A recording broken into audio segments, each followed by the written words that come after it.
The test is in 4 parts: Part 1, Part 2, Part 3, and Part 4. Now look at Part 1. Part 1. Listen to the conversation between Bob Wills, who is a foreign student advisor at a language school, and Angela Tung, who is a student, and complete the form. First, you have some time to look at questions 1 to 8 on the form now.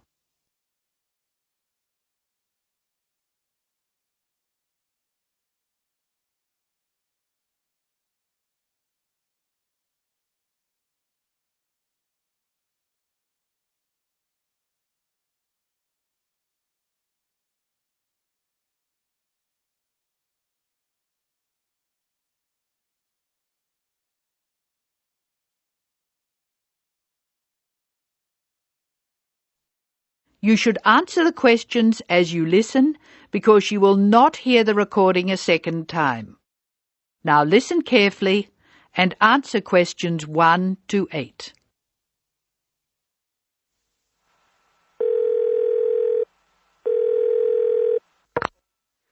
Hello, Foreign Student Advisor's Office. This is Bob Wills speaking. Can I help you? It's Angela Tung here, Bob. I'd like to make a request for special leave. Can I do that over the phone? Hello, Angela.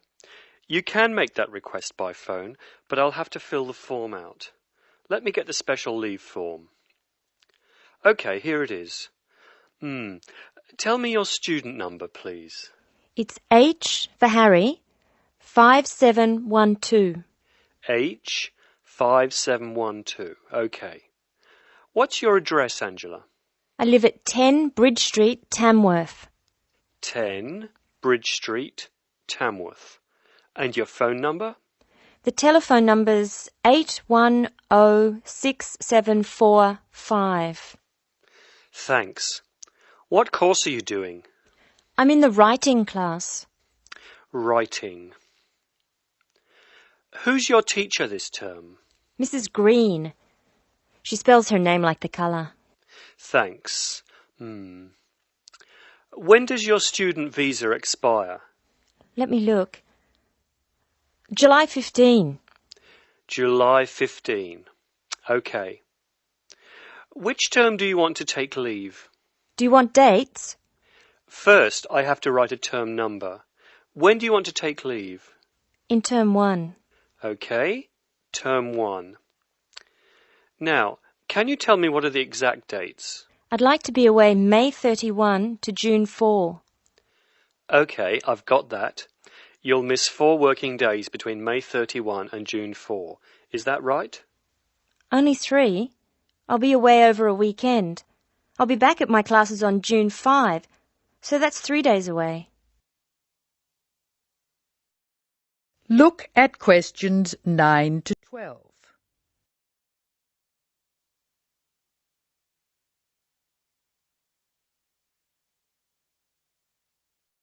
Now listen to more of the conversation between Angela and Bob.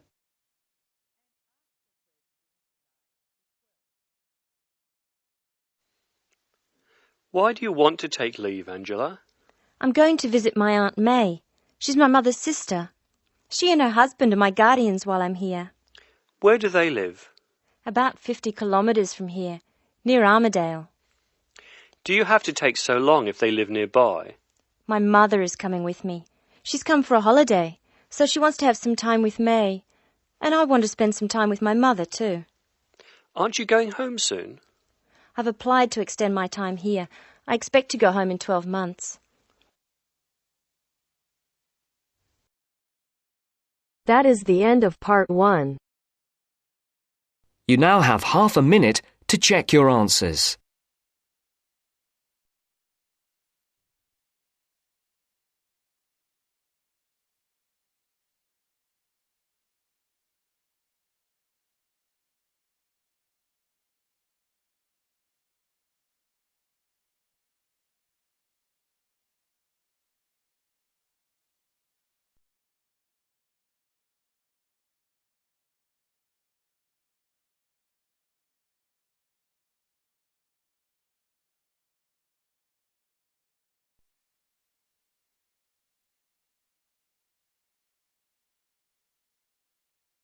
Now turns to Part 2. Part 2. You will hear a tour guide talking to her tour group. First, you will have time to look at questions 11 to 15.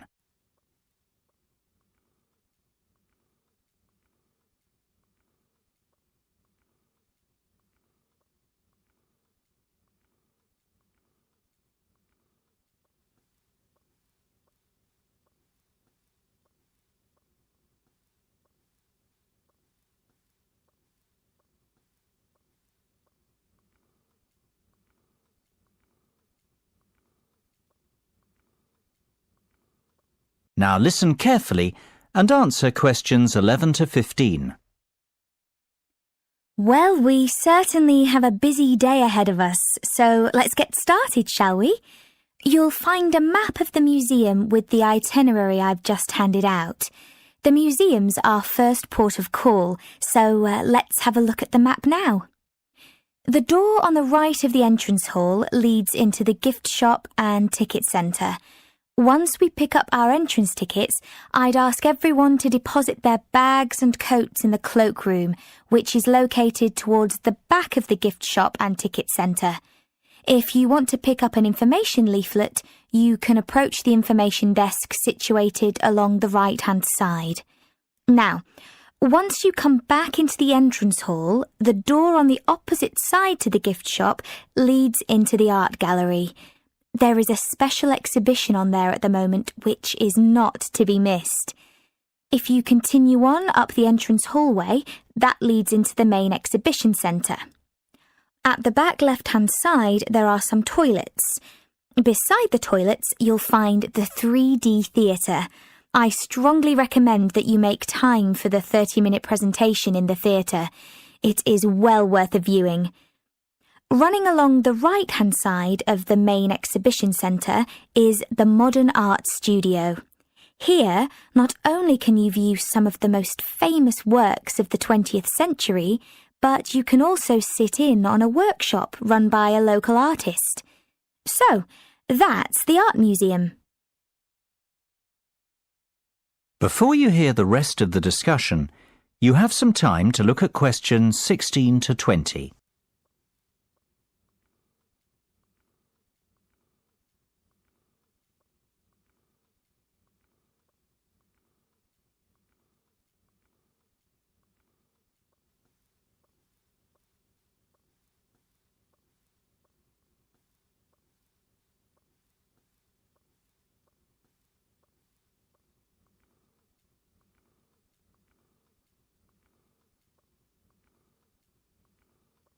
Now listen and answer questions 16 to 20. Next on the itinerary is the aquarium. Depending on how long we spend at the museum, we might have to give this one a miss. It's not what I'd call a highlight of the day, but it would be a shame if we didn't get to see it, as it's en route to the Solheim Country Club, where we're booked in for lunch at 1 o'clock. Originally, we had planned to stop off at the Milltown Winery afterwards, but we've had to scrap that plan. Otherwise, we'd never get to the zoological gardens before closing time. We have pre-booked the gardens and must be there by 2:30, so no dilly-dallying please after lunch. Straight back onto the bus. The gardens close at 3:30, so we've an hour there, which should give us ample time to look around. Time allowing, we'll stop off at the famous Stout Brewery after that, if traffic isn't too heavy, and we're in Lincoln before 5. If not, we'll head straight for the National Concert Hall, where you're in for a real treat of an evening, with a performance from the world-renowned cellist, Andrei Borovsky. We have to be in our seats by 6:30 sharp. After that, it's back to the hotel for the night, where a buffet meal will be waiting for us at 8:30, or whenever we get back. That is the end of Part 2. You now have half a minute to check your answers.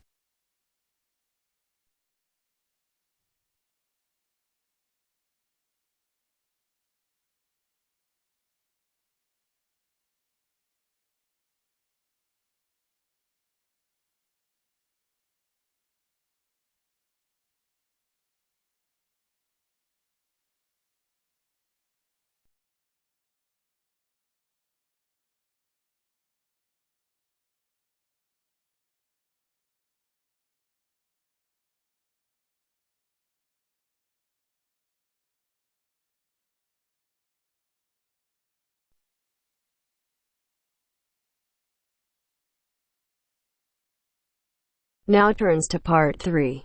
Part 3. You are going to hear a lecture. First, you have some time to look at questions 21 to 25.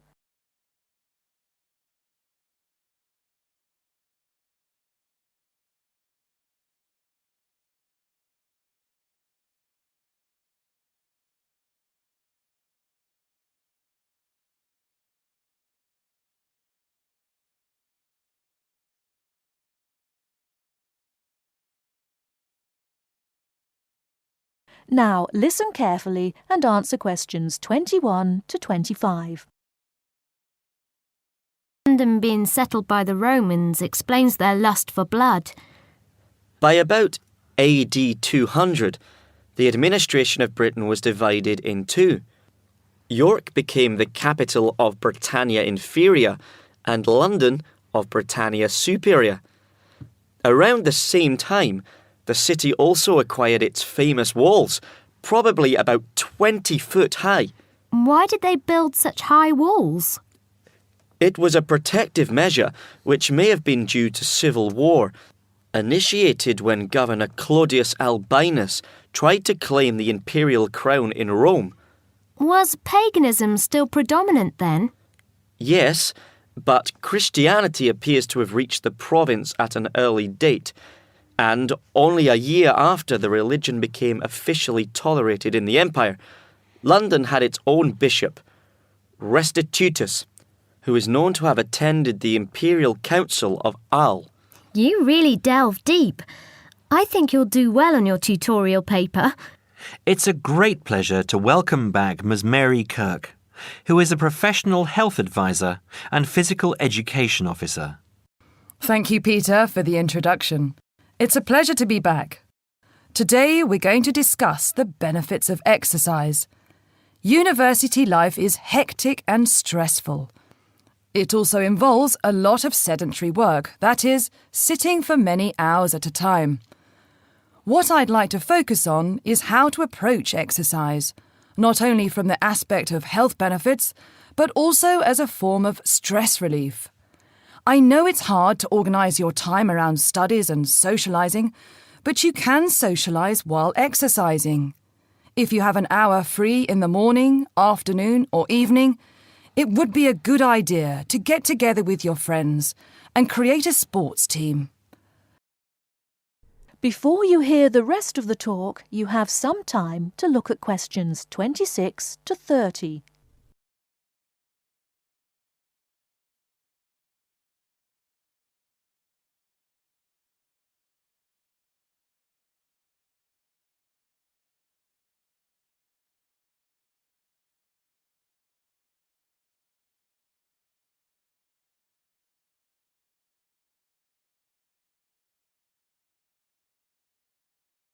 Now listen and answer questions 26 to 30. The grounds of the university are ample enough to support every student's need to become active. There are also readily available facilities at your disposal, such as a football field, tennis and badminton courts. There's also a swimming centre, and within that building is a gymnasium, with a variety of programs such as aerobics and weight training. If the idea of attending one of these facilities seems daunting, then you can walk along the river. Oh, and that reminds me, the university also offers rowing. If there is a sport that you're interested in that's not on offer, you can approach either your student union representative or speak with Sports Administration Manager, Mr. Lawrence Cavendish. Now, I want to talk about why exercise is beneficial, physically and emotionally. The obvious results are physical. You can keep fit by using muscles that ordinarily don't get used in the classroom. The health benefits are astronomical. You'll live longer, be happier, and look good. By building muscle, you strengthen your bones, a definite advantage for women in their later stages of life, as women are prone to osteoporosis. It also strengthens your heart. Yes, don't forget your heart is a muscle, and the more exercise you do and the harder you work, the more blood is pumped from your heart to your brain. Now this brings me to the psychological advantages of exercise. When we are active, endorphins are released into our brain. An endorphin is a chemical that is released when your heart rate is pumping beyond its normal capacity. It's the same as adrenaline. You can actually feel when endorphins kick in. You feel a rush, almost a high. The benefits of this are numerous. Your brain works at peak capacity for a longer period of time. Your awareness is maximised, and the fatigue you usually feel at 4 o'clock in the afternoon will be non-existent. In one word, exercise makes you sharp. Now, I'm not saying that you should overdo exercise, because too much of anything can be dangerous. But if you think about your daily routine, you spend about 6 hours a day in lectures and another 2 or more hours studying. That's a long time to be sitting. And that is a long time for your body not to be moving around. So try and find at least 1 hour a day to get some exercise. If you can't fit in 1 hour a day, try 1 hour every second day or half an hour a day. You will see rewards instantly. You'll feel great and look great. This I can promise you. That is the end of part 3. You now have half a minute to check your answers.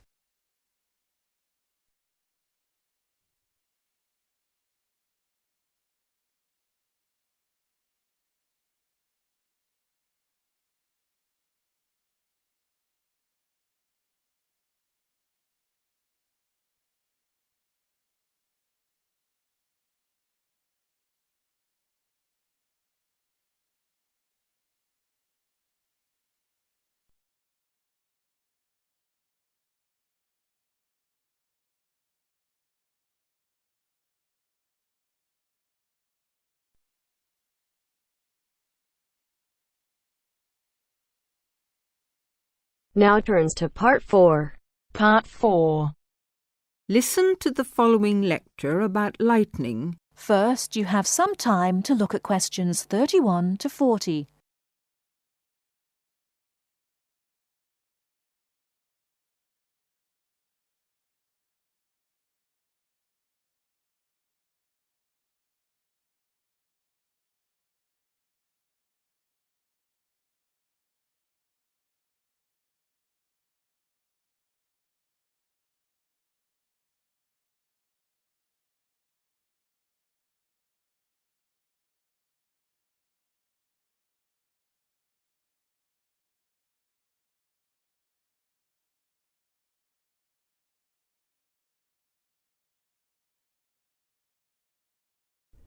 Now, listen carefully and answer questions 31 to 40.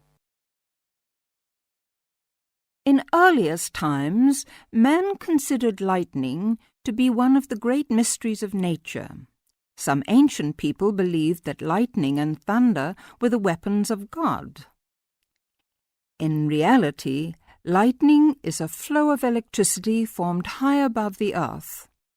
A single flash of lightning 1.6 kilometers long has enough electricity to light 1 million light bulbs. The American scientist and statesman Benjamin Franklin was the first to show the connection between electricity and lightning in 1752. In the same year, he also built the first lightning rod. This device protects buildings from damage by lightning. Modern science has discovered that one stroke of lightning contains more than 15 million volts.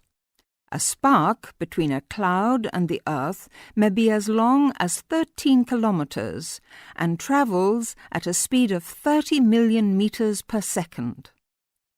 Scientists estimate that there are about 2,000 million flashes of lightning per year.